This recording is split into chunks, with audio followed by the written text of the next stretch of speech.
Class uh very very good evening to all of you. क्या सबको मेरी आवाज आ रही है? Good evening to all of you. शुरू करें।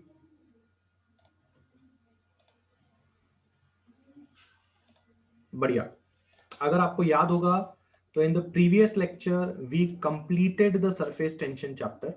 हमने सरफेस टेंशन चैप्टर का दी एंड कर दिया था। सिर्फ और सिर्फ उसके न्यूमेरिकल्स बाकी थे जो आज हम खत्म करने वाले हैं। क्या सब लोग तैयार हैं? पेन और पेपर के साथ तैयार? शुरू करें। Give me a yes all of you, come on.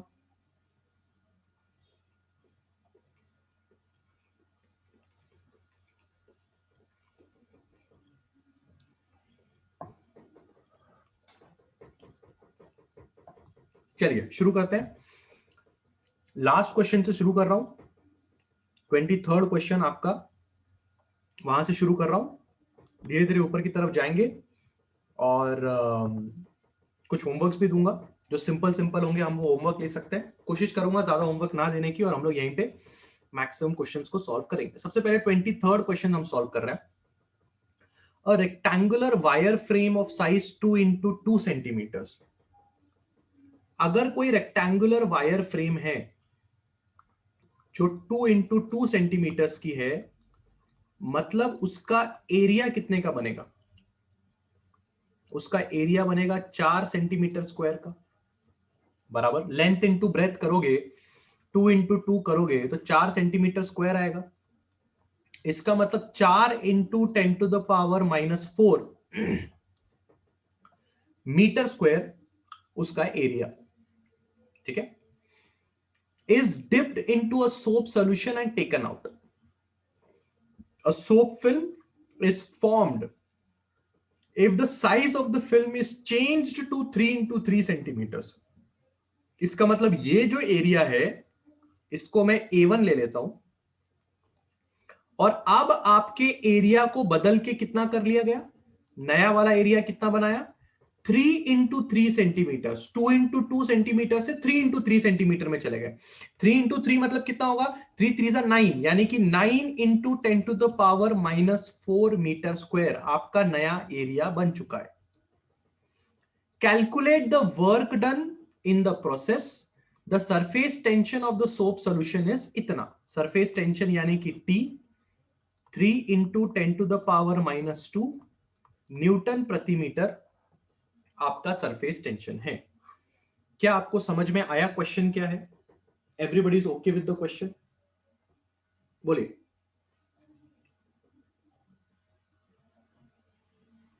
Any doubts in the question?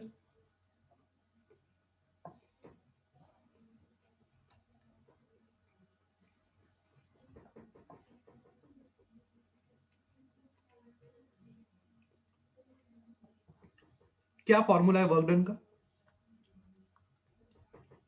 2 times surface tension into DA। ये 2 मैंने इसलिए मल्टीप्लाई किया है क्योंकि क्वेश्चन में साफ साफ बोला गया है सोप सोल्यूशन, वरना वर्क डन का फॉर्मूला होता है T इंटू DA। बट अगर सोप सोल्यूशन होगा तो आप जानते हैं उसके 2 साइड्स हैं, इसलिए हम उसको मल्टीप्लाई करेंगे। इस चीज को हम कैसे लिख सकते हैं? 2T। DA का मतलब क्या होगा? DA का मतलब होगा चेंज इन एरिया।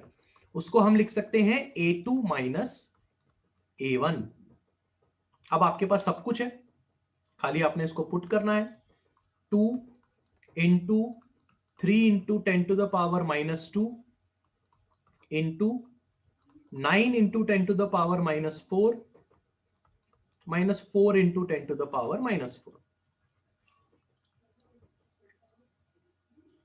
9 में से 4 जाएगा, इंटू 3 इंटू 2, ये होगा 3 into 10⁻⁻⁵ जूल्स। आपका फाइनल आंसर खत्म। बोलिए। Simple enough.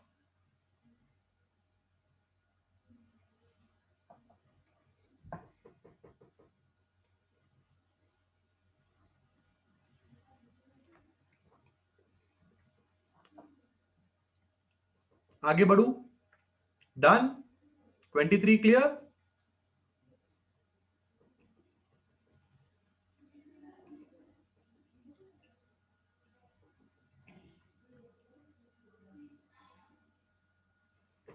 बढ़िया, चलिए आगे बढ़ते हैं,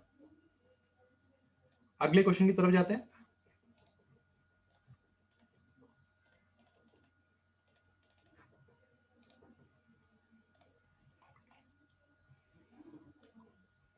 ट्वेंटी सेकेंड, ठीक है।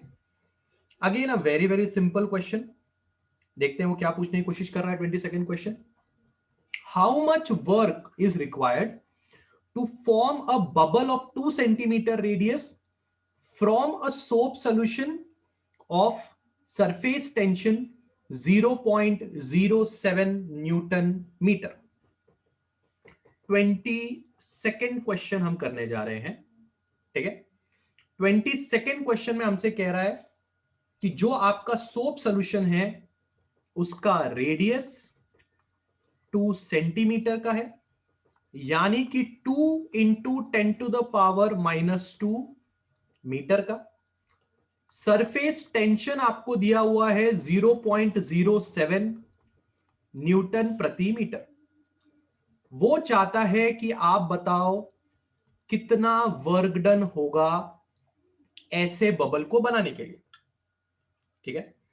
फॉर्मूला हमारा बिल्कुल सिंपल है, अभी अभी हमने वर्क डन का फॉर्मूला लगाया,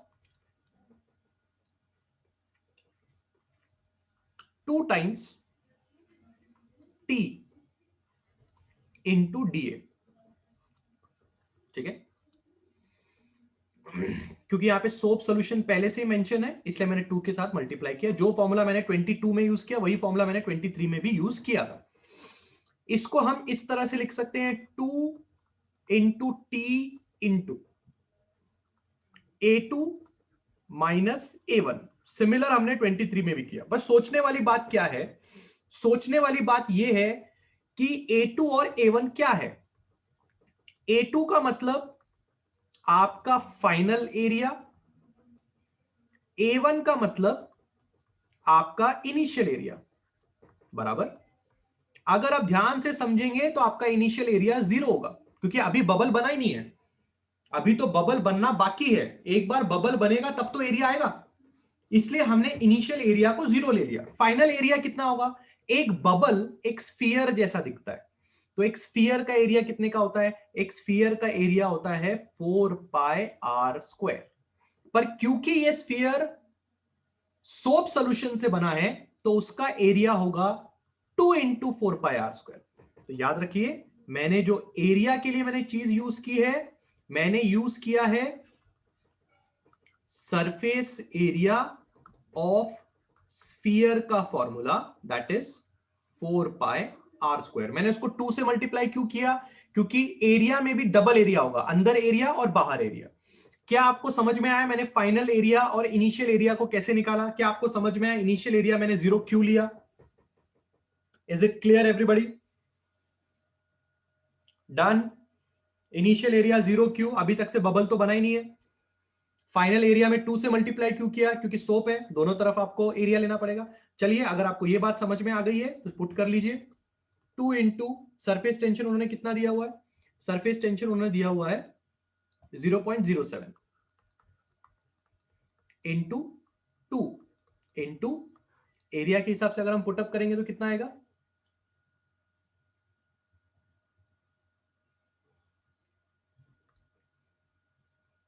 4 इंटू 3.14 इंटू 2 इंटू 10⁻⁻² का होल स्क्वायर। ये 2, ये सरफेस टेंशन, और क्योंकि A1 0 है, A2 की जगह पे मैंने डायरेक्टली पुट किया ये, तो ये 2 और 4πr²। अगर आप इसको सॉल्व करेंगे तो आपको फाइनल आंसर मिल जाएगा। ये 2 2 4 हो जाएगा, ये 4 दूनी 16 हो जाएगा, ठीक है। वापस ये 2 2 4 हो जाएगा, और ऊपर से 0.07 और 3.14।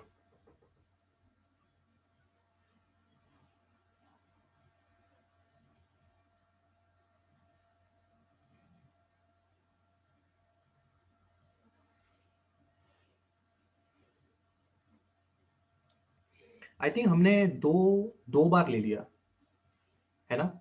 हमने यहां पे भी 2 से मल्टीप्लाई किया है, यहां से भी 2 से मल्टीप्लाई किया, तो एक 2 से मल्टीप्लाई निकाल लेते हैं, या यहां रहने देते हैं, यहां से निकाल देते हैं, क्योंकि 2 बार 2 से मल्टीप्लाई हो जाएगा ना, डबल डबल हो जाएगा। अब ठीक है, ये 2 यहां पे t हो गया और a2 माइनस a1, 4 2 8, बाकी इसको आप सॉल्व कर सकते हो। Okay, Aditya has given the answer 7.038 into 10 to the power -4 joules. ये आपका फाइनल आंसर जो इसके साथ एग्जैक्टली मैच हो रहा है। उसका पावर 10 टू द पावर -3 है, हमारा पावर 10 पर -4 है। अगर आप एक डेसिमल शिफ्ट करेंगे तो आपको फाइनल आंसर आना चाहिए। Is it clear? 22 and 23 exactly same formulas in both the questions. Check कर लीजिए, any doubts? Done?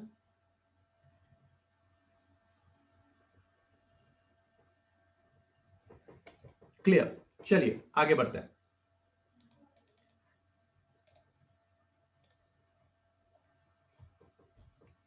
21st question की तरफ जा रहे हैं। अच्छी तरह से बात को समझे, it's a very important question. इस तरह के क्वेश्चंस आप फ्रीली कहीं ना कहीं तो देख पाएंगे, इसलिए अच्छी तरह से बात को समझे। A drop of mercury of radius 0.2 centimetres is broken into 8 droplets of same size. क्या किया गया? एक बड़ा ड्रॉप लिया गया, किसका? मर्क्यूरी का, है ना। अ ड्रॉप ऑफ मर्क्यूरी यानी कि एक बड़ा ड्रॉप जिसका रेडियस 0.2 सेंटीमीटर का है, इस बड़े मर्क्यूरी के ड्रॉप को उन्होंने ब्रेक किया एक छोटे मर्क्यूरी ड्रॉप में, कितने? इंटू 8। तो ये जो बड़ा मर्क्यूरी का ड्रॉप है, इसका रेडियस में कैपिटल आर ले रहा हूं, इस छोटे मर्क्यूरी ड्रॉप का रेडियस में स्मॉल आर ले रहा हूं। ज्यादा ही छोटा हो गया, थोड़ा बड़ा कर लेते हैं। हाँ ठीक है, तो क्या यहां से लेके यहां तक क्वेश्चन समझ में आ रहा है? A drop of mercury of radius इतना is broken into 8 droplets of same size. 8 छोटे छोटे ड्रॉपलेट्स में उसको तोड़ दिया, ठीक है। Find the work done if the surface tension of mercury is इतना, ठीक है। सरफेस टेंशन ऑफ मर्क्यूरी आपको दिया हो। सबसे पहली नॉलेज जो आपके पास होनी चाहिए, this is a what? Big drop, this is a small drop, ठीक है। ये बड़ा ड्रॉप है, ये छोटे ड्रॉप है। छोटे ड्रॉप कितने हैं? 8 छोटे ड्रॉप है और एक बड़ा ड्रॉप है। क्या आप ये बात जानते हैं कि भले ही एक बड़े ड्रॉप को तोड़ के आप 8 छोटे ड्रॉप्स बना लो, फिर भी एक चीज नहीं बदलेगी, और वो एक चीज है वॉल्यूम विल रिमेन सेम। यानी कि क्या? वॉल्यूम बिग ड्रॉप्स का बराबर होगा वॉल्यूम स्मॉल ड्रॉप इनटू 8, क्योंकि ऐसे 8 लोग हैं, ठीक है। याद रखिए, बहुत ही इंपॉर्टेंट कंसेप्ट मैंने अभी आपको सिखाया है। जब एक बड़ा ड्रॉप तोड़ के छोटे ड्रॉप्स में बनता है, तो वॉल्यूम बड़े ड्रॉप्स का और उन 8 छोटे ड्रॉप्स का, दोनों का वॉल्यूम एक समान रहता है। ये बात सब लोगों ने अच्छी तरह से याद रखनी है। तो बड़े ड्रॉप का वॉल्यूम कितना होगा? 4/3 pi r cube. I hope volume of a sphere पता है। छोटे ड्रॉप का वॉल्यूम कितना होगा? 4/3 पाई आर क्यूब। ये एक ड्रॉप का वॉल्यूम है। ऐसे कितने हैं? ऐसे 8 है। और ऐसे बड़े ड्रॉप्स कितने हैं? ऐसा तो एक ही ड्रॉप है। जब भी ऐसा होगा, वॉल्यूम दोनों लोगों का सेम होगा, बड़े ड्रॉप का और 8 छोटे ड्रॉप्स का। क्या ये बात सब लोग के दिमाग में उतर रही है? Is everybody understanding? बोलिए। क्लियर?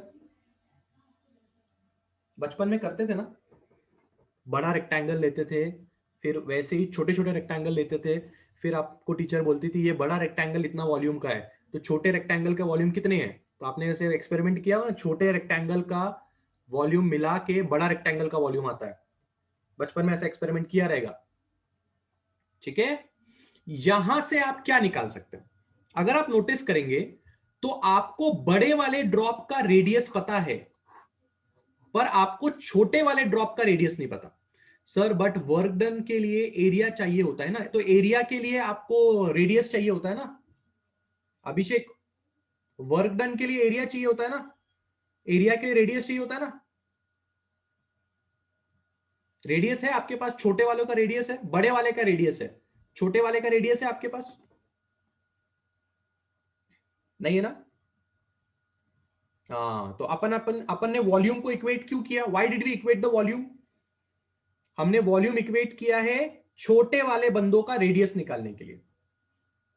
आई आपको बात समझ में? बहुत ही बढ़िया। तो अभी आप यहां से क्या करेंगे, 4/3 पाई, 4/3 पाई कैंसिल आउट करेंगे, और क्योंकि आप छोटे आर में इंटरेस्टेड हैं तो छोटा आर कितना आएगा, छोटा R will be R cube by 8,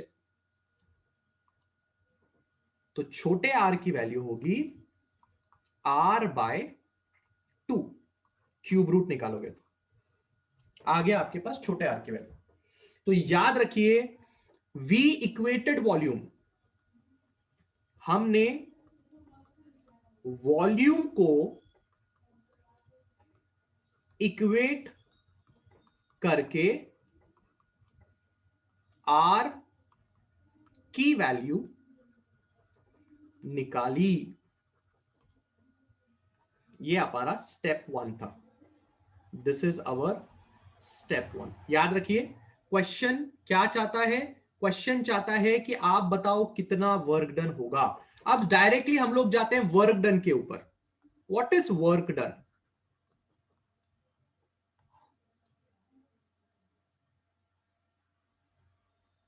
what is work done. अभी अभी आपने फॉर्मूला देखा वर्क डन का, क्या आप जानते हैं वर्क डन का फॉर्मूला क्या है, टी इंटू डी ए, 2 से मल्टीप्लाई करूं क्या, should I multiply with 2, 2 TDA करूं कि TDA करूं, क्या करना चाहिए class, I should do 2 TDA और सिर्फ TDA,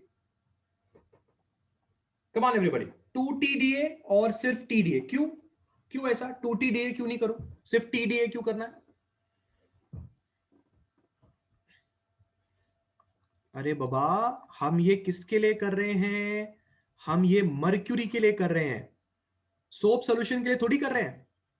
तो क्वेश्चन में मर्क्यूरी बोला है ना, तो इसलिए अपन ने T time two D A कर दिया, बराबर बराबर। चलिए A2 माइनस A1, आप जानते हैं A2 क्या है, A2 होगा फाइनल एरिया, A1 होगा इनिशियल एरिया, बराबर। फाइनल एरिया का मतलब क्या हुआ, area of small drops, initial area मतलब क्या, एरिया ऑफ बिग ड्रॉप, क्योंकि इनिशियली आपके पास एक बड़ा ड्रॉप था, फाइनली आपके पास एक छोटा ड्रॉप है, 8 छोटे ड्रॉप है, तो इनिशियल एरिया मतलब बड़े ड्रॉप का एरिया, फाइनल एरिया मतलब छोटे ड्रॉप्स का एरिया, बराबर हो गया। तो आपका इनिशियल एरिया कितना आएगा, कितना होगा आपका इनिशियल एरिया, क्या लगता है आपको, इनिशियल एरिया, एरिया आपको निकालना है, कैसे निकालोगे आप एरिया,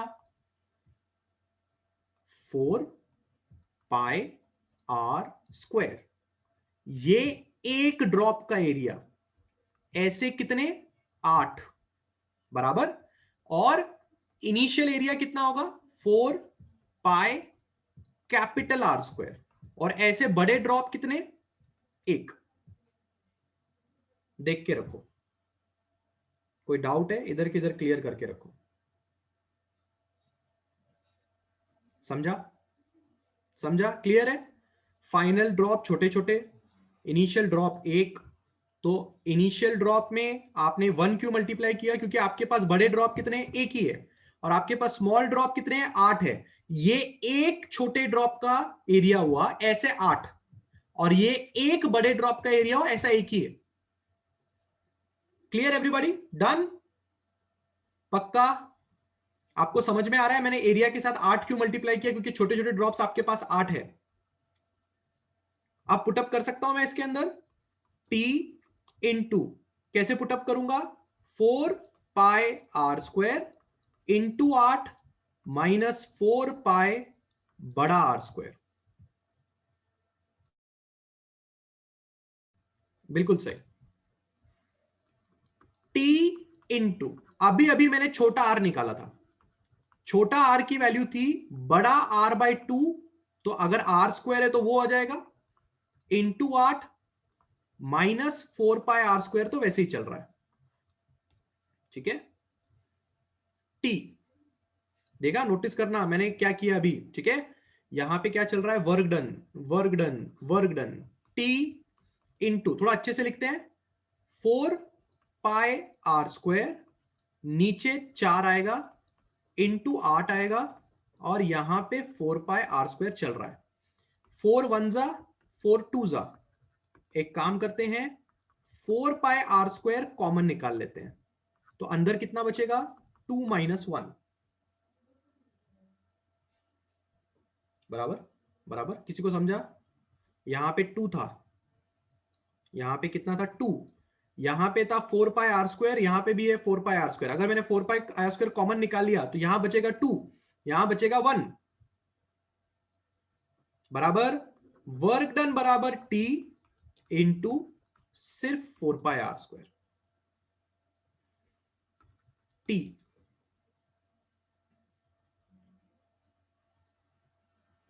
कितना दिया है, सरफेस टेंशन आपको कितना दिया था, 435.5, ये सरफेस टेंशन था, into 4 into 3.14 into capital R कितना दिया होता आपको, how much was capital R,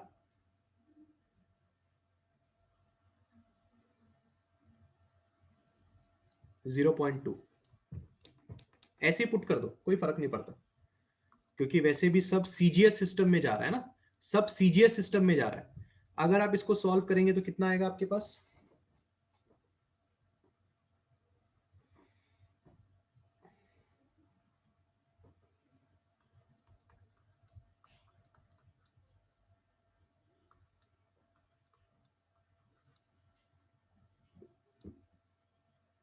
इतना आना चाहिए। ध्यान से समझिए बात को, जो आपको सरफेस टेंशन दिया हुआ है, वो सरफेस टेंशन आपको दिया हुआ है डायन में। देखा आपने, सरफेस टेंशन किस में दिया हुआ है, डायन में दिया हुआ है, डायन पर सेंटीमीटर में दिया हुआ है, बराबर। जो आपको ये दिया हुआ है, ये भी आपको सेंटीमीटर में दिया हुआ है। तो आपका जो फाइनल एनर्जी आएगा वो अर्ग में आया था। अर्ग जो है वो सीजीएस यूनिट है एनर्जी का, पर अगर आप इसको कन्वर्ट करना चाहते हैं तो 2.91 इंटू 10⁻⁻5 जूल्स आपका फाइनल आंसर हो जाएगा। आई होप कभी बचपन में आपने यूनिट्स एंड मेजरमेंट चैप्टर के अंदर 1 जूल कितना अर्ग होता है वो निकाला था, याद है?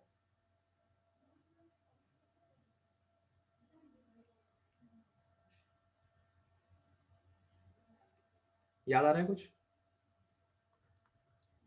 10⁻⁻7 अर्ग्स, याद है क्वेश्चन आता था यूनिट्स एंड मेजरमेंट चैप्टर में, न्यूटन कितना डायन होता है, जूल कितना अर्ग होता है। ये आएगा आपका फाइनल आंसर। चेक करेंगे क्या हम मैच कर पा रहे हैं।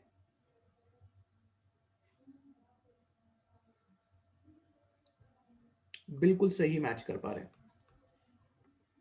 क्या बातें आपने याद रखनी है, आपने डायरेक्ट समझो फॉर्मूला लगाना शुरू कर दिया। आपने सोचा मैं डायरेक्ट वर्क डन निकालूंगा, निकालो फिर डायरेक्ट वर्क डन।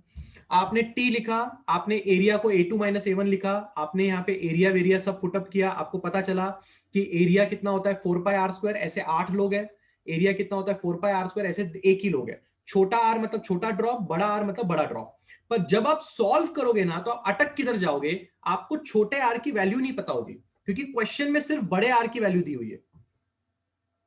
इसको बचाने के लिए आप यहां पे अटको ना, इसलिए हमने पहले ही क्या जुगाड़ कर दिया, हमने वॉल्यूम को इक्वेट कर दिया और वहां से हमने चुपचाप छोटा आर निकाल लिया, ताकि आप बाद में इसी चीज को पुटअप करके देख सकते हो। आप यहां पे मैंने छोटे आर की जगह पे r/2 पुटअप किया था, ये देखिए,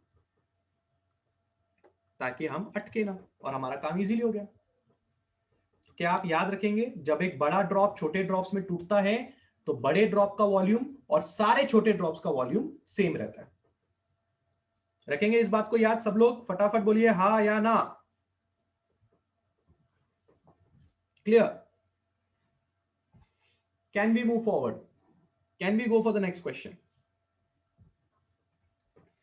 पूरा सिमिलर क्वेश्चन है, पूरा सिमिलर क्वेश्चन है, बस थोड़ा उल्टा हो रहा है। एक और एक्सपीरियंस लेंगे, ठीक है, एक और एक्सपीरियंस लेंगे। चलो, पूरा सिमिलर क्वेश्चन है, बस उल्टा हो रहा है। क्या उल्टा हो रहा है देखते हैं। हम लोग सॉल्व कर रहे हैं 20th क्वेश्चन, अभी हमने सॉल्व किया 21 क्वेश्चन। बहुत ही बढ़िया। अगर आपको पहला क्वेश्चन थोड़ा भी समझा है, पूरा ही समझा होगा, बट उसके ऊपर अगर 20th क्वेश्चन हो जाए तो बहुत बढ़िया हो जाएगा। क्या बोल रहा है पता है 20th question? 27 droplets of water, each of radius 0.11 mm, coalesce, the word is coalesce, into a single drop.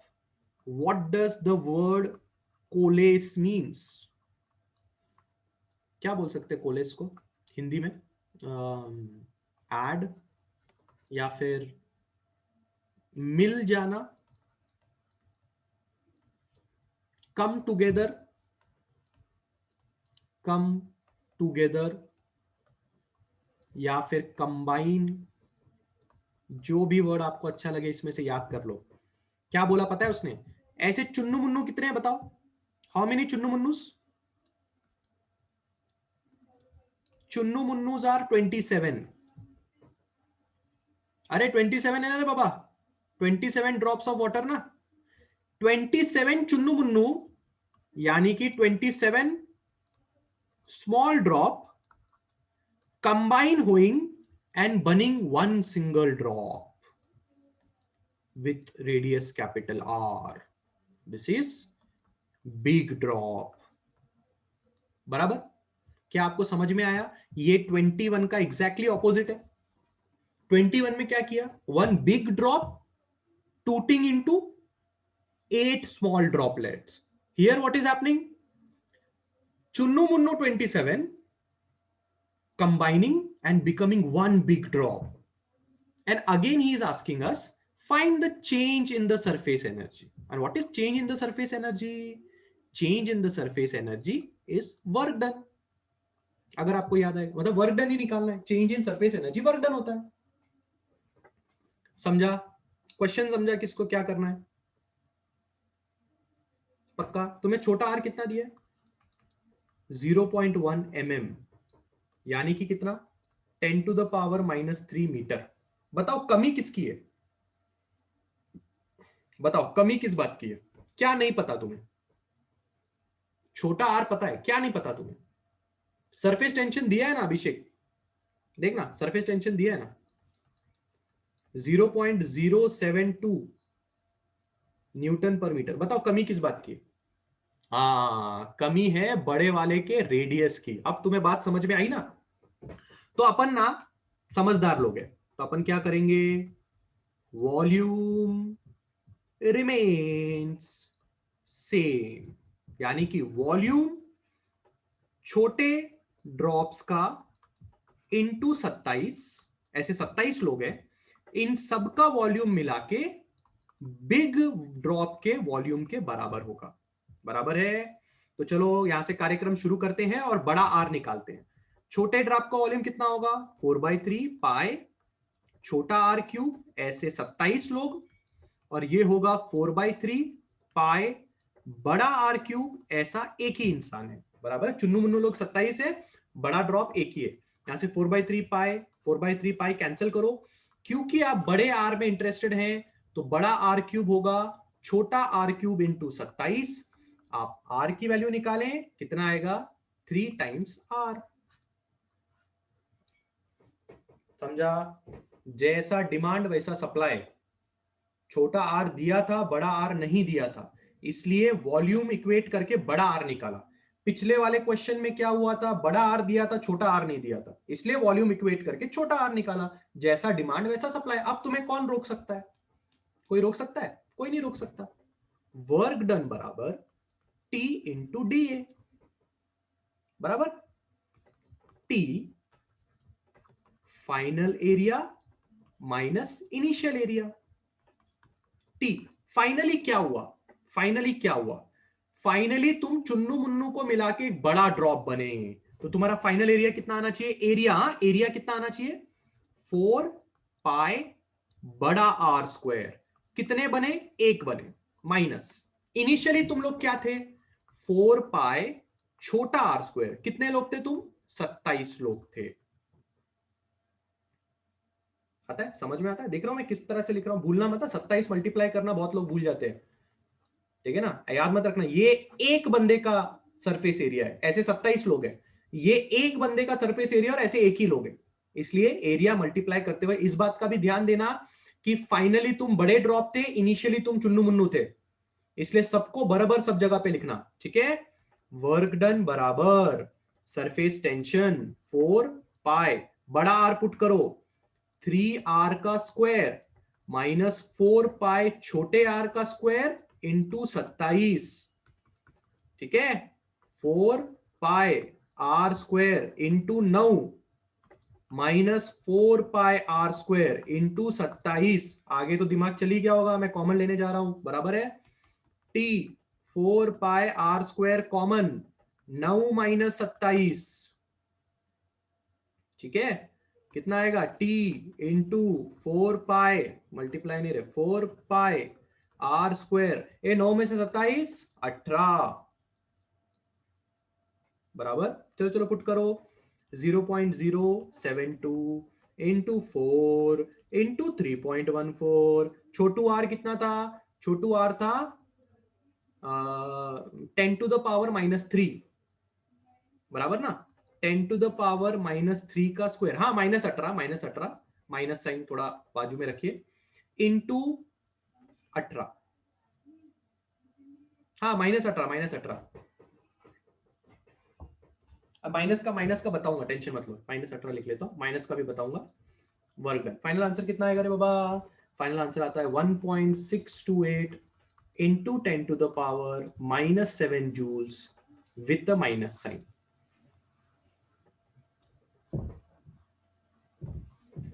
अभी समझाऊंगा, पहले तो कैलकुलेशन तुम्हें समझ में आ गया कि पहले उस बात का हाँ ना बोल दो, उसके बाद समझाता हूं। बोलो, एनी डाउट्स? सब कुछ पुट किया वो समझ में आया? 0.0724 पाई की जगह पे 3.14, छोटा आर की वैल्यू 10 पर -3 था, उसका स्क्वायर 18 की जगह पे 18 -18, फाइनल आंसर माइनस में आया, बराबर। सवाल क्या उठता है? सवाल क्या आया तुम्हारे दिमाग में? सवाल तुम्हारे दिमाग में आया आंसर नेगेटिव में क्यों आया, बराबर। समझ लेते हैं, बिल्कुल अच्छी तरह से समझना, ये हो सकता है कि आपको कभी एंट्रेंस में भी काम आए, ठीक है? अच्छी तरह से समझना क्या हुआ आप ऐसे क्वेश्चन में। क्वेश्चन में ऐसा हुआ कि चुन्नू मुन्नू मिलके बनाया गया एक बिग ड्रॉप, ठीक है ना? Chunnu Munnu means what? Chunnu Munnu means small drops. Small drops ने मिलके बनाया एक बड़ा ड्रॉप, ठीक है? ये क्वेश्चन में था, बराबर है। मुझे एक बात आपको पूछनी है, अगर छोटे लोगों ने मिलके एक बड़ा ड्रॉप बनाया तो सरफेस एरिया किसका ज्यादा होता है? छोटे ड्रॉप्स का कि बड़े ड्रॉप का? किसका सरफेस एरिया ज्यादा होता है? बताओ। समझो ऐसे टोटल 20 छोटे मोटे चुन्नू मुन्नू वाला ड्रॉप्स है, किसका सरफेस एरिया ज्यादा होगा? अब मैं एक बात बताऊं, आधे लोगों को तो ये भी नहीं पता होगा कि सरफेस एरिया कैसे देखते हैं। उन लोगों के लिए थोड़ी नॉलेज दे देता हूं। जो लोग बोल रहे हैं बोथ सेम वगैरह, अच्छी तरह से मेरी बात समझना, बहुत ही इंपॉर्टेंट चीज बताने जा रहा हूं, कहीं भी आपको ये चीज देखने को नहीं मिलेगी। सबसे पहले अगर कोई भी बंदा आपको बोले सरफेस एरिया के बारे में, तो समझना, बात को समझना, सरफेस एरिया वो एरिया होता है जो आप अपने हाथों से क्या कर सकते हैं, टच कर सकते हैं। किसी को याद आया रेगुलर लेक्चर मेरा? याद आया? बूंदी का लड्डू याद आया? किसी को याद आया बूंदी का लड्डू? उसमें तुम्हें सरफेस एरिया के बारे में समझाया था, उस वक्त भी ये बताया था। याद आया?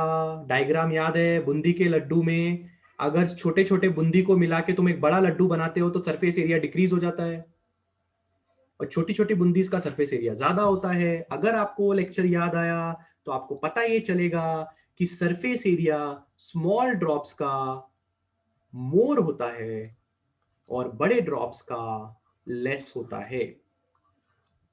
नहीं याद आ रहा है? फ्लूइड्स का 1.2 या 1.1 लेक्चर में ही ये बात आपको समझाई थी। ठीक है, अब मेरी बात ध्यान से समझना। अगर सरफेस एरिया छोटे ड्रॉप्स का ज्यादा होता है, अगर सरफेस एरिया छोटे ड्रॉप्स का ज्यादा होता है, तो एनर्जी, सरफेस एनर्जी किसकी ज्यादा होगी? बताओ, एनर्जी किसकी ज्यादा होगी? छोटे वालों की कि बड़े वालों की? यह भी चीज तुम्हें समझाई थी। बताओ, एनर्जी का डिपेंडेंसी किस बात पे होता है बेटा? जिसका एरिया बड़ा उसकी एनर्जी की रिक्वायरमेंट भी ज्यादा, जिसका एरिया छोटा उसकी एनर्जी की रिक्वायरमेंट भी छोटी। याद आया? याद आया? इसलिए तो मर्क्यूरी, मैंने तुम्हें एक वीडियो दिखाया था जिसमें मर्क्यूरी जैसे ही उस बंदे के हाथ पे गिरता है सब लोग बोलते हैं आ जाओ आ जाओ, अबे अलग अलग नहीं रहना है, हम लोगों ने एकता मेंटेन करनी, जॉइंट फैमिली। हम लोग अलग अलग फैमिली बना के रहोगे खर्चा ज्यादा आएगा, इसलिए पुराने जमाने में सब जॉइंट फैमिली में रहते थे। दादाजी होते थे, दादी जी होती थी, उनके 4 लड़के, उनकी 2 बेटियां, 2 बेटियों की शादी हो गई, 4 लड़के की 4 वाइफ, 4 वाइफ से हर एक को 2-2 बच्चे, ऐसे करते करते 16 लोग बनते थे। 16 लोग एक साथ एक ही घर में रहते थे, एक ही साथ खाना बनता था, सब कुछ एक ही साथ होता था। इसलिए पुराने जमाने के घर इतने सस्टेनेबल होते थे, पुराने घर के खर्चे इतने कम होते थे। वही अब ये 4 फैमिलीज को अलग अलग कर दो, हर एक बंदा अपना अपना घर लेगा, हर एक बंदा अपने अपने घर में खाना बनाएगा, हर एक गैस बनाएगा, खर्चा बढ़ गया। तो मरकुरी के लोग एक दूसरे को क्या बोलते हैं? Joint family. Joint family means less surface area, less energy का खर्चा। किसी को ये बात समझ में आई? याद रखने का तरीका दिमाग में बैठ रहा है सब लोगों के? अब मुझे एक बात बताओ, तुम चुन्नू मुन्नू लोग मिल के एक बड़ा ड्रॉप बना रहे हो, तुम चुन्नू मुन्नू लोग एक मिल के एक बड़ा ड्रॉप बना रहे हो, तो मुझे एक बात बताओ, पहले तुम्हारे पास ज्यादा एनर्जी थी, जब तुम लोग मिल के बड़ा ड्रॉप बना लोगे अब तुमको कम एनर्जी की जरूरत है। पहले तुम्हें ज्यादा एनर्जी की जरूरत थी, अब तुम्हें कम एनर्जी की जरूरत है। तो अगर तुम्हारे पास पहले ज्यादा एनर्जी थी और अब तुम्हें कम एनर्जी की जरूरत है, मतलब energy is going from more to less, इसका मतलब यह हुआ कि तुम एनर्जी को रिलीज करोगे। Because energy can neither be created nor be destroyed, it can only be converted from one form of energy to another form of energy. मेरी बात वापस सुनिए, मेरी बात वापस सुनिए, मैंने क्या बोला जरा वापस सुनिए। तुम चुन्नू मुन्नू थे, 20 चुन्नू मुन्नू लोग थे, तुम सबका सरफेस एरिया ज्यादा था, तुम लोगों को खाने पीने का खर्चा भी ज्यादा लगता था, यानी कि तुम लोग को एनर्जी भी ज्यादा लगती थी। फिर किसी एक बंदे ने तुम्हारे पास आके बोला अलग अलग रहने से अच्छा एक लड्डू बन जाओ, एक बिग ड्रॉप बन जाओ, तुम्हारा सरफेस एरिया भी घट जाएगा और तुम्हारे एनर्जी की रिक्वायरमेंट भी कम हो जाएगी। तो ये लोग सब लोग चुन्नू मुन्नू 20 चुन्नू मुन्नू मिलकर एक बड़ा ड्रॉप बन गए। अब जब ये लोग चुन्नू मुन्नू थे तो समझो इनके पास 10 जूल्स की एनर्जी थी और जब ये लोग बड़े ड्रॉप बन गए तो इनके पास सिर्फ अब 5 जूल्स की एनर्जी का रिक्वायरमेंट है। तो बचा हुआ 5 जूल ये लोग रख के क्या करेंगे? बचा हुआ 5 जूल ये लोग रिलीज कर देंगे। और जब कोई बंदा एनर्जी रिलीज करता है वो नेगेटिव साइन से डिनोट होता है। This means energy is released, इसलिए यहां पे ये नेगेटिव साइन आ रहा है। समझा कितना बड़ा कंसेप्ट छुपा हुआ उसके पीछे? नहीं समझा? हाना हाना हाना। सोचो, चुन्नू मुन्नू बन के रहने में फायदा है कि बड़े ड्रॉप बन के फायदा है? जॉइंट फैमिली, अलग अलग फैमिली? यार वैसे ये सब अपन भांडा जो होता है ना, ये अपन सब फीमेल लोग के ऊपर फोड़ते हैं। शादी होने के बाद इंसान जॉइंट फैमिली में रहने के लिए काना कानी करता है, उसकी बीवी उसके कान भरती है, ऐसा वैसा होना। किसी में तो सुना होगा ना यार, you must be living with your joint families ना कभी तो जाते होंगे ना, है ना? ऐसे होता है ना, सब भांडा औरतों के ऊपर ही फोड़ते हैं। ऐसा नहीं होता। I think it's a combined decision of husband and wife and children also, है ना? चलो कोई नहीं। इसी बात में तो हमें चुन्नू मुन्नू से बिग ड्रॉप का कंसेप्ट समझ में आ गया। बार बार खुद से बोलो कि जब हम चुन्नू मुन्नू थे हमारे पास ज्यादा एनर्जी थी, जब हम बड़े ड्रॉप बन गए अब हमें कम एनर्जी चाहिए, तो हम एक्स्ट्रा एनर्जी रख के क्या करेंगे? हम उसको रिलीज करेंगे। और जब हम एनर्जी को रिलीज करते हैं इसलिए हमारा आंसर नेगेटिव में आ रहा है। क्या मैं आगे बढ़ सकता हूं? क्लियर है? दोनों क्वेश्चंस क्लियर है? डन? पक्का? बड़े आगे। वो मेरे बूंदी वाला लड्डू का एग्जांपल हल्के में मत लेना, खतरनाक चीज है वो। मैंने मिठाई की दुकान में बैठ के सोचा था ना, तुम लोग उसको हल्के में लोगे। वो तुम्हारा बूंदी का लड्डू ना, बहुत 90% चीजें तुम्हारी फिजिक्स की सॉल्व कर सकता है बूंदी का लड्डू। खतरनाक चीज है वो, मेरा ऑब्जर्वेशन। चलो 19वां क्वेश्चन करने जा रहे हैं। सिंपल सिंपल क्वेश्चन है, डायरेक्ट डायरेक्ट एक एक लाइन के फॉर्मूले, काम खत्म हो जाता है। ठीक है, चलिए। An air bubble of radius 0.2 millimetre. कितना मिलीमीटर? 0.2 मिलीमीटर। तो हमें लिखना चाहिए आर 0.2 मिलीमीटर बराबर, यानी कि 2 इंटू 10⁻⁻⁴ मीटर। काम खत्म। Is situated just below the water surface. Calculate the gauge pressure. Surface tension आपको दिया हुआ है 7.2 इंटू 10⁻⁻² न्यूटन प्रति मीटर। और आपको पूछ रहा है क्या? Gauge pressure. ठीक है, क्या होता है गॉज प्रेशर? 2T/R। नाम पहली बार शायद सुना होगा, बट ये डेरिवेशन हमने किया हुआ है, याद आ रहा है? बबल पे लगने वाला प्रेशर, बबल पे लगने वाला प्रेशर, याद आया किसी को? 2T/R। 2T/R direct formula put करेंगे, 2 into 7.2 into 10⁻⁻² divided by 2 into 10⁻⁻⁴। 2 gets cancelled. Your final answer is 7200 newton प्रति metre square. This is your gauge pressure. काम खत्म। समझा? किसी को समझा? 11वीं क्लास में शायद आपने गॉज प्रेशर के बारे में सुना होगा, शायद नहीं सुना है। आज याद कर लीजिए, जो प्रेशर होता है किसी भी एयर बबल पे, जो गॉज प्रेशर लिखता है उसका फॉर्मूला 2T/R होता है, जिसको हमने डिराइव किया हुआ है। Can I move forward? Nothing much to discuss about this thing. Sairaj का सवाल है सर 4T/R कब यूज होता है? कोई साइराज के जवाब का आंसर देना चाहेगा? 4T/R कब यूज होता है? साइराज कह रहे हैं 4T/R भी तो फॉर्मूला था, वो कब यूज करेंगे? 4T/R कब यूज करेंगे बेटा? Come on everybody, when will we use 4T/R? Very good, जब तो सोप बबल होगा। कौन सा बबल होगा? Soap bubble. अगर आप 19वां क्वेश्चन ध्यान से देखेंगे जो हमने अभी भी सॉल्व किया, तो क्या उसमें साफ साफ लिखा हुआ है एयर बबल? राइट, दिख रहा है? तो बबल एयर से बना हुआ है, सोप से नहीं बना हुआ है, इसलिए हमने 2T/R का इस्तेमाल किया।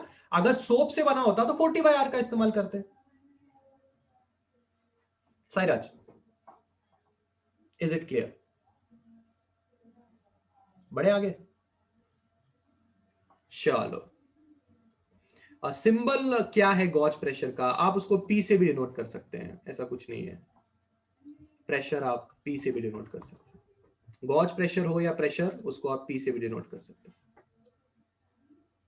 क्लियर? आगे बढ़ रहे हैं, हम लोग सॉल्व करने जा रहे हैं 18वां क्वेश्चन। बहुत ही बढ़िया question. Calculate the rise of water inside a clean glass capillary tube of radius 0.1 mm। 0.1 mm का मतलब कितना हुआ रे बाबा? क्या इसे कन्वर्ट करना चाहिए हमें? 0.1 into 10 to the power -3 metre, या फिर 1 इंटू 10 टू द पावर -4, जैसे लिखना है वैसे लिख सकते हो। when immersed in the water of surface tension 7 into 10 to the power -2 Newton प्रति metre. The angle of contact between the water and the glass is 0। Angle of contact 0 degrees का है।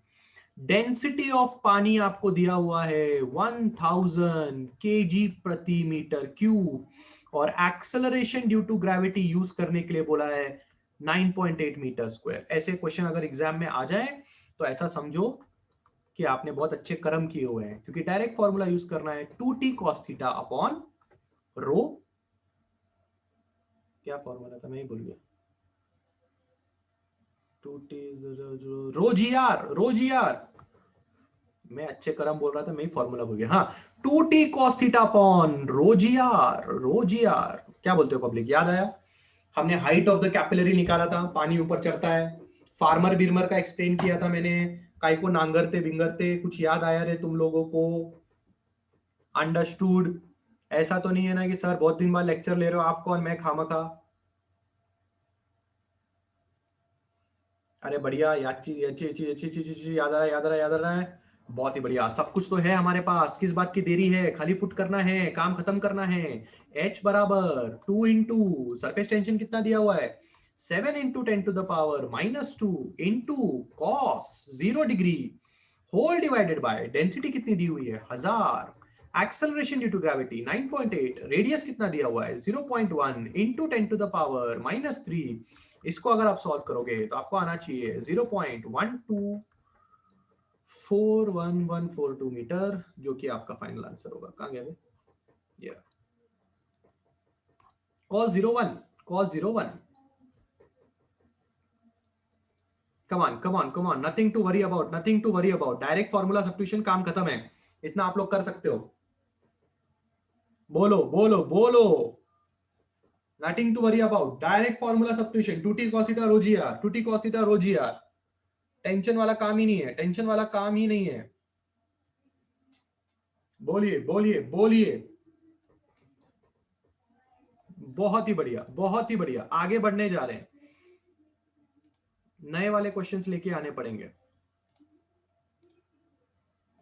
तो इसके ऊपर ही आ गए। नहीं नहीं, तुम कहां जा रहे हो?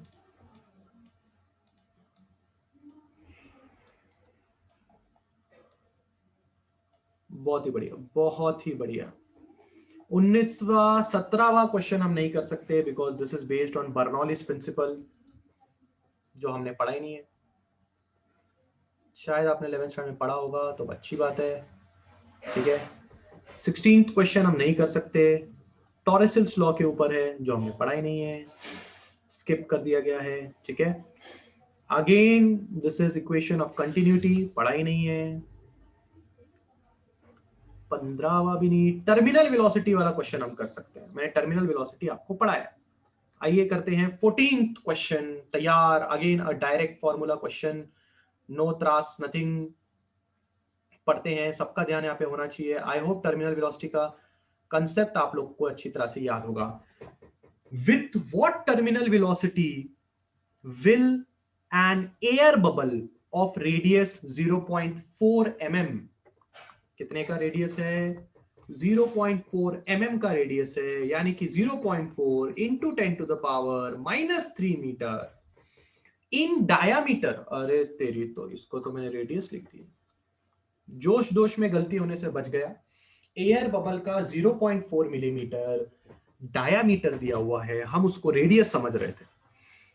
Rise in a liquid of viscosity, viscosity कैसे लिखते रहे? विस्कोसिटी कैसे लिखते हैं? How do you write viscosity?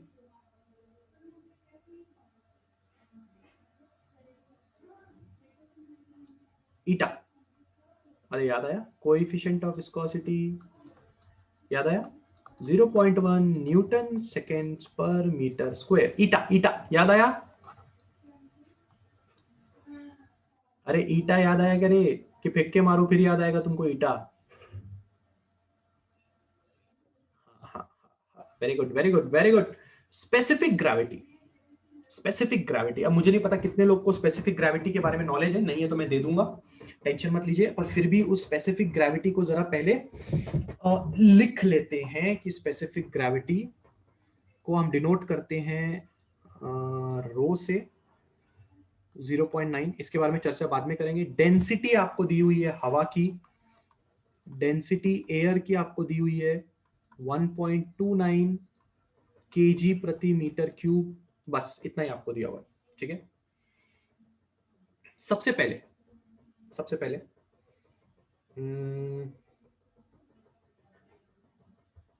Specific gravity के बारे में आपसे बात करनी चाहिए मुझे। ठीक है,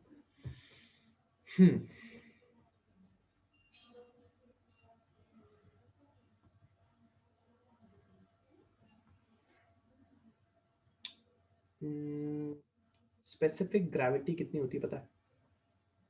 उन्होंने सिर्फ स्पेसिफिक ग्रेविटी आपको दे दी है 0.9। तो जरा इसके बारे में हम चर्चा करते हैं। This is called as specific gravity. And specific gravity से अगर आप डेंसिटी निकालना चाहते हैं, if you want to calculate the density of specific gravity, से डेंसिटी की तरफ जाना चाहते हैं, तो स्पेसिफिक ग्रेविटी डेंसिटी, किसी भी चीज की जो डेंसिटी होती है वो स्पेसिफिक ग्रेविटी इनटू 1000 होती है। ठीक है, याद रखना। तो अगर मैं यहां से ये स्पेसिफिक ग्रेविटी को हम कोई अनदर टर्म दे देते हैं, एस जी लिख लेते हैं। तो अगर मैं डेंसिटी ऑफ लिक्विड निकालना चाहता हूं तो वो 0.9 इंटू 1000 होगा, यानी कि 900 kg प्रति मीटर क्यूब। याद रखना, ठीक है। स्पेसिफिक ग्रेविटी से डेंसिटी निकालने का फॉर्मूला 1000 kg प्रति मीटर क्यूब से मल्टीप्लाई करेंगे तो आपको density of that particular liquid मिल जाएगी। तो 0.9 इंटू 1000 करेंगे तो 900 kg पर मीटर स्क्वायर आपको मिल जाएगा। क्लियर है? यहां तक क्लियर है सब लोग के दिमाग में? क्या हम जा सकते हैं, हमें बताना है क्या what is the terminal velocity. Terminal velocity का फॉर्मूला क्या होता है? टर्मिनल वेलोसिटी का फॉर्मूला होता है v बराबर, अगर आपको याद आएगा, 2r² g, density of liquid minus density of air upon 9 times eta. अब आप जरा टर्मिनल वेलोसिटी के फॉर्मूले में जाके देखना, टर्मिनल वेलोसिटी के फॉर्मूले में आपको ये दो डेंसिटीज का सब्ट्रैक्शन मिलेगा।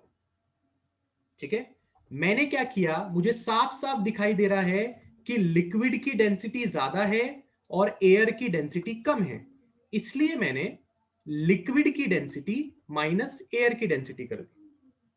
क्योंकि जो बबल है वो किससे बना हुआ है? बबल बना हुआ है एयर से, और उस एयर के बबल को हमने डाला है पानी में। अगर आप याद रखेंगे तो मैंने आपको बोला था कि एक ईटा, सर ईटा मतलब एफिशिएंसी भी होती है ना Digvijay? Eta is efficiency in the Carnot engine in the thermodynamics chapter. It is the efficiency of your heat engine. Digvijay, eta जो एफिशिएंसी आप बोल रहे हैं ना, इट इज थर्मोडायनामिक्स चैप्टर पढ़ेंगे, उसमें होता है। पर कार्नोट इंजन नहीं, आपके सिलेबस में स्किप हो गया इस बार। ठीक है class, did you understand this formula? Formula वही है जो मैंने टेक्स्ट बुक में पढ़ाया है, जो तुमको नोट्स में लिखवा के दिया, वही फॉर्मूला है। बस मैं ये तुम्हें बोलना चाहता हूं कि density of liquid minus density of air मैंने क्यों किया, बस इसका जवाब मैंने आपको दिया। क्यों किया मैंने ऐसा, आप साफ साफ देख सकते हैं लिक्विड की डेंसिटी और एयर की डेंसिटी में फर्क है, और आपका बबल किससे बना हुआ है, आपका बबल बना हुआ है एयर से, इसलिए मैंने ऐसे कर दिया। डन, क्लियर, बढ़ू आगे। एवरीबॉडी फटाफट क्लियर है, फॉर्मूला याद आ रहा है टर्मिनल वेलोसिटी का कि वो भी याद नहीं आ रहा है? याद है, एक बॉल को पानी के अंदर फेंक दिया, फिर वो कांस्टेंट वेलोसिटी से जाता है, ये पढ़ाया था तुम्हें, उसमें आर्किमिडीज प्रिंसिपल पढ़ाया था, फोर्स लगाना सिखाया था।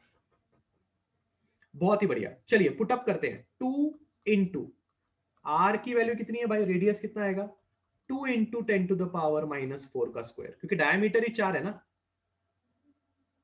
अगर डायमीटर 4 है तो रेडियस कितने का आएगा, 2 इंटू 10⁻⁻⁴ मीटर रेडियस आ सकता है ना। तो इसको हम लिख सकते हैं 4 इंटू 10⁻⁻⁴ मीटर, तो इसका आधा रेडियस हो गया।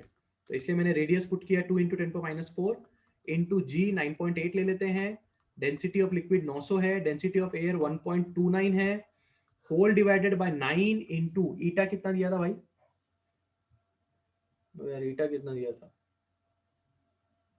ईटा ईटा 0.1 वाज ईटा। ये सॉल्व करके आपको फाइनल आंसर आएगा, समझा? कर लेते हैं, किस बात की देरी, 2 2 जा,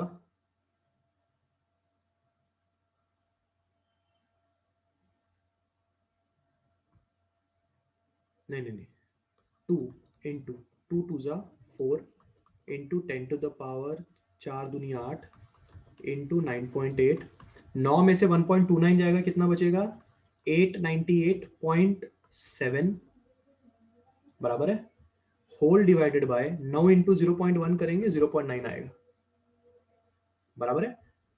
इसको अपने को सॉल्व करने का है,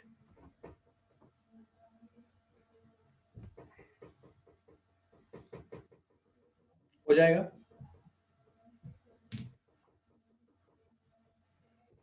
हो जाएगा, कर रहे हो क्या?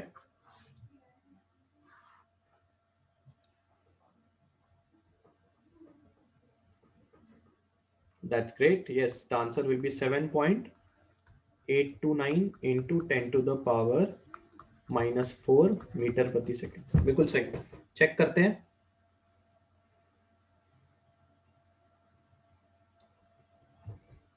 यस,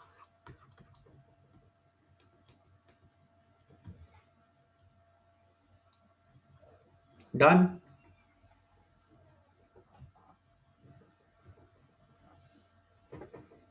बोलिए बोलिए बोलिए, क्लियर क्लियर क्लियर।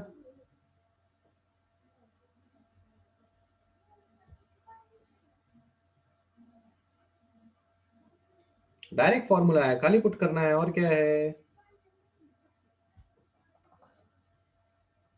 बढ़िया। चलो, ये नहीं था भाई, इसके ऊपर वाला था ना, इसको कॉपी पेस्ट करेंगे हम लोग, वो स्पेसिफिक ग्रेविटी वाला याद रखना। कौन सा किया हमने अभी, 14th किया ना, चलो 13th करते हैं, बिल्कुल सही रुचिता पटेल, बिल्कुल सही, 13th करते हैं, ठीक है। A horizontal force of 1 Newton is required to move a metal plate of area इतना with a velocity इतना when it rests on a layer of oil इतना thick. Find the coefficient of viscosity. खतरनाक चीज बोला है, क्या बोला है, जरा बिल्कुल ध्यान से सुनिए, ठीक है। एक ऑयल की पहले लेयर बना लो, ठीक है, ये आपकी ऑयल की लेयर है, दिस इज ऑयल, ठीक है, ये पूरा कौन है, ऑयल है। और इस ऑयल की लेयर का जो थिकनेस है ये जो लेयर है इसका जो थिकनेस है टी 1.5 इंटू 10⁻³ मीटर है। ये पहली जानकारी मुझे यहां से मिली है। देखो, when it rest on a layer of oil thickness. अब क्वेश्चन वापस पढ़ते हैं ऊपर से। A horizontal force of 1 newton is required to move a metal plate of area इतना which is with the velocity इतना when it rests on a layer of oil. मतलब एक मेटल का प्लेट भी है, तो एक मेटल का प्लेट लेके आओ, कलर चेंज करो, एक मेटल के प्लेट को यहां लाके रख दो। तो जरा हम उसको उसी के साइज का नहीं बनाएंगे, थोड़ा कम बनाएंगे। ये कौन है? ये है मेटल का प्लेट। इस मेटल के प्लेट को किसके ऊपर रखा गया? इस मेटल के प्लेट को रखा गया ऑयल के ऊपर। ठीक है, अब क्वेश्चन वापस पढ़ते हैं। हॉरिजॉन्टल फोर्स ऑफ 1 न्यूटन, मतलब आपको यहां से लगाना पड़ता है कितने का फोर्स? फोर्स बराबर 1 न्यूटन का। इस मेटल प्लेट का एरिया कितने का? 10⁻⁻² मीटर स्क्वायर का। ठीक है, और ये कितनी वेलोसिटी से जाएगा? 2 इंटू 10⁻⁻² मीटर प्रति सेकेंड से। अगर आपने 1 न्यूटन का फोर्स इतने एरिया वाले मेटल प्लेट पे लगाया, पर वो मेटल प्लेट किसके ऊपर रखा गया है? एक ऑयल के ऊपर जिसका थिकनेस इतना है। वो पूछता है कोएफिशिएंट ऑफ विस्कोसिटी कितनी है। अब आप सोच रहे होंगे कि इतनी जानकारी, ऐसी वैसी जानकारी क्यों दी हुई है। अगर आप याद करेंगे तो एक लेक्चर में मैंने आपको लेयर पे लगने वाले फ्रिक्शन के बारे में बताया था। इस मेटल सरफेस और इस ऑयल के सरफेस के बीच में जो सरफेस है वहां पे लगेगा फ्रिक्शन। ठीक है, फ्रिक्शन यानी कि क्या? विस्कोसिटी। तो अगर आपको याद आएगा तो कोएफिशिएंट ऑफ विस्कोसिटी और फोर्स को लेके मैंने एक फॉर्मूला आपको बताया था। Viscous force is eta dv by dx। कोई बता सकता है dv बाई dx क्या था? Can anybody tell me what is this? dv by dx क्या था? Come on. ग्रेडियंट। कौन सा ग्रेडियंट? ग्रेडियंट था, पर कौन सा ग्रेडियंट था? Very good, very good. ये था आपका वेलोसिटी ग्रेडियंट। किसी को याद आया? यस। तो यहां से अगर हमको ईटा निकालना है, नहीं, फॉर्मूले में कुछ अधूरा है। मैंने क्या मिस कर दिया फॉर्मूले में? F is equal to,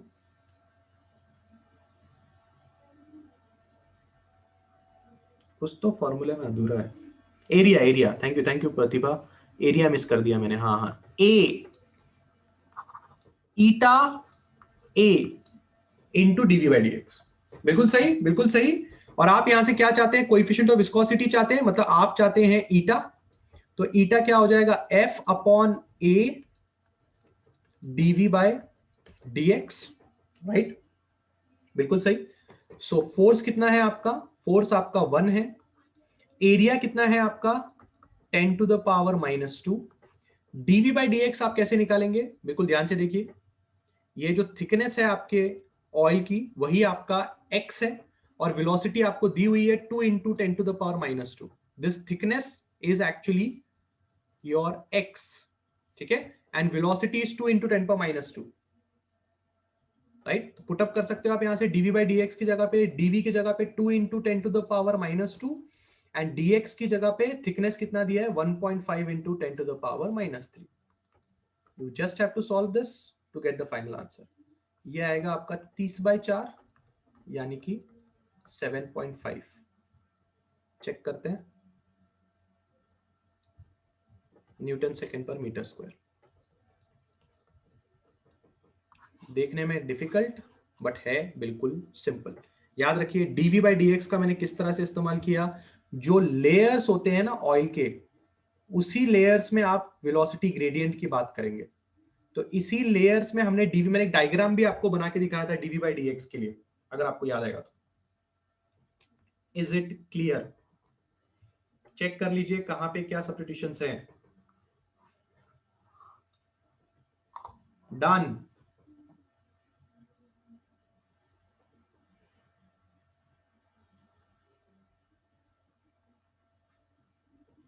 can I move forward? बढ़िया, चलिए कॉपी और वापस पेस्ट। ठीक है, अब हम आते हैं 12वें क्वेश्चन पे। Calculate the viscous force acting on a rain drop. मुझे एक बात बताओ, रेन ड्रॉप का शक्ल कैसा होता है? I think rain drop spherical nature का होता है, बराबर। और याद है हम लोग ने एक लॉ पढ़ा था जिसका नाम था स्टोक्स लॉ। स्टोक्स लॉ याद है, मैंने बोला था स्टोक्स लॉ सिर्फ और सिर्फ स्फेरिकल लोगों पे लगने वाली विस्कस फोर्स के लिए हम लगाते हैं। तो क्या फॉर्मूला था? F is equal to 6 pi eta R V. बस डायमीटर दिया हुआ है, वेलोसिटी दी हुई है, कोएफिशिएंट ऑफ विस्कोसिटी दिया हुआ है। विस्कस फोर्स निकालने में कितना टाइम लगेगा? 6 इंटू 3.14, ईटा आपको दिया हुआ है 1.8 into 10 to the power -5 into R कितना दिया है? डायमीटर अगर 1 मिलीमीटर का है तो आर कितने का हो जाएगा? आर हो जाएगा 1 मिलीमीटर मतलब 0.5 मिलीमीटर ना, तो 0.5 मिलीमीटर मतलब 5 into 10 to the power -4 into velocity कितने की? 2 की। इसको सॉल्व करना पड़ेगा।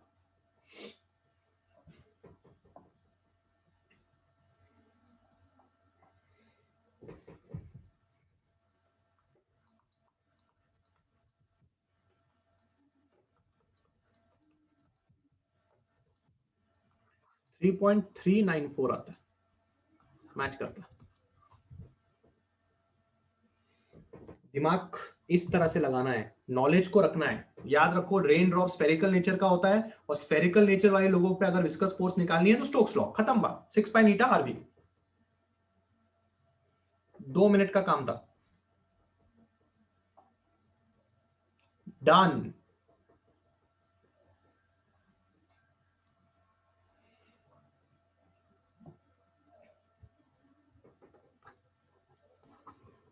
आता है, बढ़िया। 11th क्वेश्चन नहीं करेंगे, हाइड्रोलिक लिफ्ट है, हमने नहीं पढ़ा। और 10th क्वेश्चन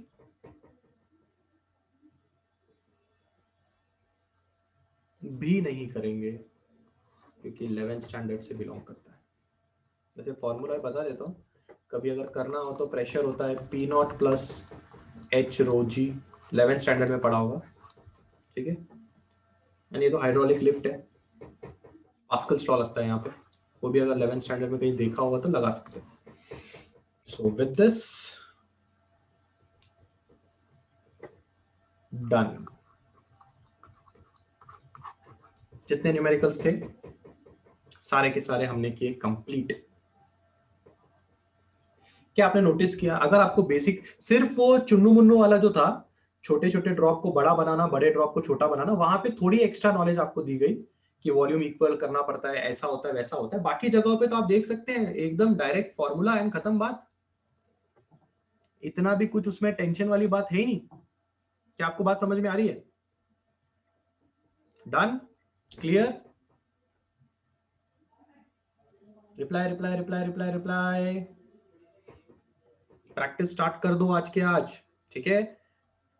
जेई मेंस में ऐसे क्वेश्चंस आते हैं क्या? जेई मेंस में वो बबल वाला आता है, और जो बबल वाला अपन ने किया ना, कोलेस वाला, कोलेस और टूटने वाला, चुन्नू वाला, वो आता है, वैसा वाला क्वेश्चन आता है। बढ़िया, ठीक है। सो क्लास अगर देखा जाए, so what have we completed till now, ठीक है। एक क्विक थोड़ा बातचीत कर लेते हैं कि अभी तक से हमने क्या क्या कंप्लीट कर लिया है। हमने first chapter that is rotational dynamics complete किया है। Second chapter that is mechanical property of fluids, हमने ये कंप्लीट किया है। नीचे हमने क्या कंप्लीट किया class? I think 9th chapter हमने कंप्लीट किया नीचे, that is your current electricity. और कौन सा कंप्लीट किया क्लास हमने? 10th वाला भी कंप्लीट किया, that is magnetic field, yes, electric current वाला, राइट। 11th कंप्लीट किया है क्या? मैग्नेटिक मटेरियल्स नहीं ना?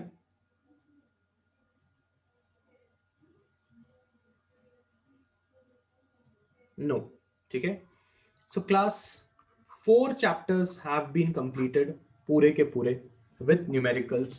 प्लीज पढ़ना चालू कर दो, ठीक है ना, प्लीज पढ़ना चालू कर दो, क्योंकि अभी कैसा होगा, अभी जैन है, उसके बाद फेब है, हो सकता है मार्च, और 3 महीने हाथ में है, क्योंकि बोर्ड एग्जाम्स आपके इतने जल्दी होने वाले नहीं है, क्योंकि 4 तारीख से शायद स्कूल खुलेंगे, उसके बाद वो लोग क्या डिसीजंस लेते हैं, कैसे चलता है, ऑनलाइन एग्जाम्स होने वाले कि नहीं होने वाले हैं, ठीक है, बहुत सारे लफड़े हैं, पर कृपया करके पढ़ाई चालू कर दे, ठीक है। हाँ, वीडियोस इसलिए नहीं आ रहे हैं क्योंकि मैं अपने होम टाउन में हूँ, ठीक है। जैसे आपने देखा कल लाइट चली गई थी, अगर मैं मेरे घर पे होता तो वहां पे मेरे पास इन्वर्टर है, इसलिए कोई लफड़ा नहीं था, बट मैं अपने होम टाउन में हूँ, यहाँ पे ना तो मेरे पास वाईफाई है, ठीक है, और ना ही यहाँ पे लाइट का कोई ठिकाना है, ठीक है। आज तो मैं प्रे कर रहा था कि मैंने लेक्चर तो रख दिया है, पर लाइट नहीं जानी चाहिए करके मैं प्रे कर रहा था, चलो लाइट तो गई नहीं, और मैं वाईफाई का इस्तेमाल नहीं कर रहा हूँ, मैं अपने मोबाइल के नेटवर्क का इस्तेमाल कर रहा हूँ, और मुझे अर्जेंट मेरे फैमिली के कुछ प्रॉब्लम की वजह से मुझे आना पड़ा, ठीक है, एक मेडिकल इमरजेंसी थी मेरे फैमिली में, इसलिए मुझे आना पड़ा, तो इसलिए इसलिए मैं लेक्चर्स अपलोड नहीं कर पा रहा हूँ, ठीक है। और जो लोग मुझे रिकॉर्डिंग्स मांग रहे हैं उनको मैं कुछ नहीं भेज पा रहा हूँ, क्योंकि मेरे पास वाईफाई नहीं है और मोबाइल का नेटवर्क पे इतना नहीं आ सकता। सो प्लीज वेट करिए और 3-4 दिन तक, शायद जनवरी के फर्स्ट वीक तक मैं रिटर्न आ जाऊं, तो फिर मैं वहां पे काम कर सकते हैं, ठीक है। चलिए, और अभी दूसरी बात हम लोग को क्या समझनी है कि कल चेक करते हैं, मैं आपको अपडेट करता हूं कि कल सुबह में रखना है कि कल शाम में रखना है। मोस्ट प्रोबेबली सुबह होगा या शाम में होगा, मैं सुरेंद्र से अगर डिस्कस करके आपको व्हाट्सएप करता हूं, ठीक है। अब अगला चैप्टर हमें कौन सा लेना चाहिए उसके बारे में एक क्विक डिस्कशन कर लेते हैं, ठीक है। I think we should go for the next chapter should be, I think we should go for KTG, ठीक है। हम लोग केटीजी करेंगे अगला chapter, kinetic theory of gases plus thermo. ये दोनों चैप्टर्स क्योंकि एक साथ बन जाते हैं, इसलिए हम ये दोनों चैप्टर्स एक साथ निपटाएंगे, ठीक है। उसके बाद we will go to the physics of magnetic materials, वहां पे वो करेंगे, प्लस हम उसके बाद ईएमआई करेंगे, प्लस फिर हम उसके बाद एसी करेंगे। ये फिर तीनों चैप्टर्स हम साथ में करेंगे, ठीक है। So in the next lecture we will be starting off with KTG.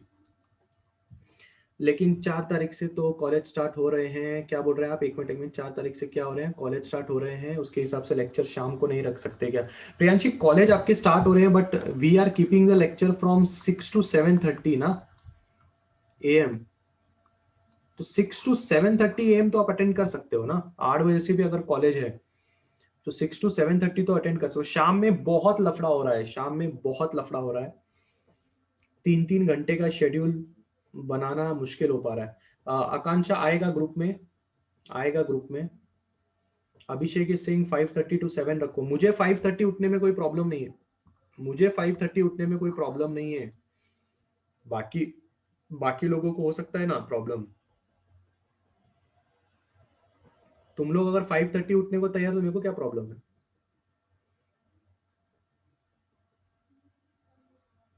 Most of the people are saying 5:30 भी अच्छा है।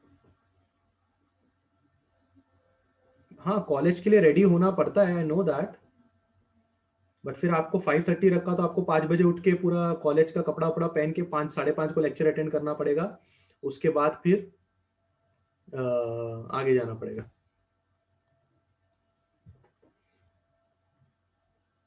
अब सबका सबका कुछ ना कुछ तो लफड़ा चालू रहेगा कि सर ऐसा है, सर वैसा है, सर ये करना पड़ेगा, सर वो करना पड़ेगा, है कि नहीं?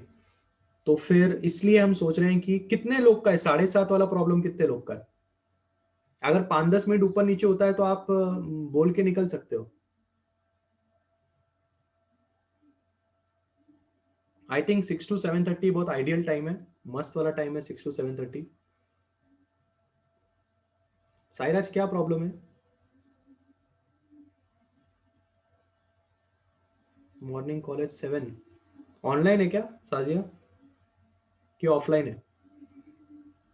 अगर 7 बजे ऑफलाइन है आपको तो घर से निकलना पड़ता होगा, बाजू में अगर नहीं होगा तो।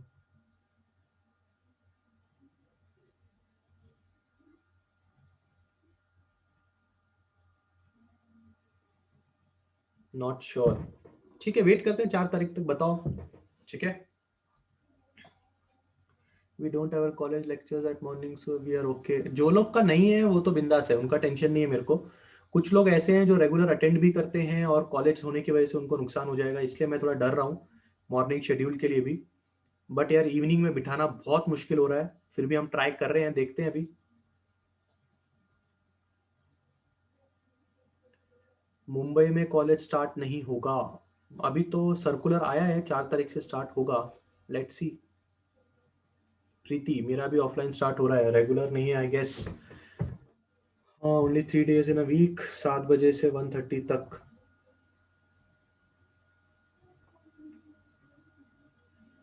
ठीक है, चलो देखते हैं, ट्राई करते हैं कैसे होगा क्या होगा। ठीक है, कल सुबह का मैं आपको अपडेट करता हूं, अभी सुरेंद्र सर से बात करके देखता हूं कि कल सुबह होने वाला रहेगा तो अपन रखेंगे, नहीं तो फिर कल शाम में ही वापस रखने का स्टार्ट करते हैं। हमें केटीजी हमें स्टार्ट करना है, we have to start with KTG. Clear है सब लोग के बारे में? ठीक है, चलो, don't miss the lectures, attend करो रेगुलरली। ठीक है, चलो बाय।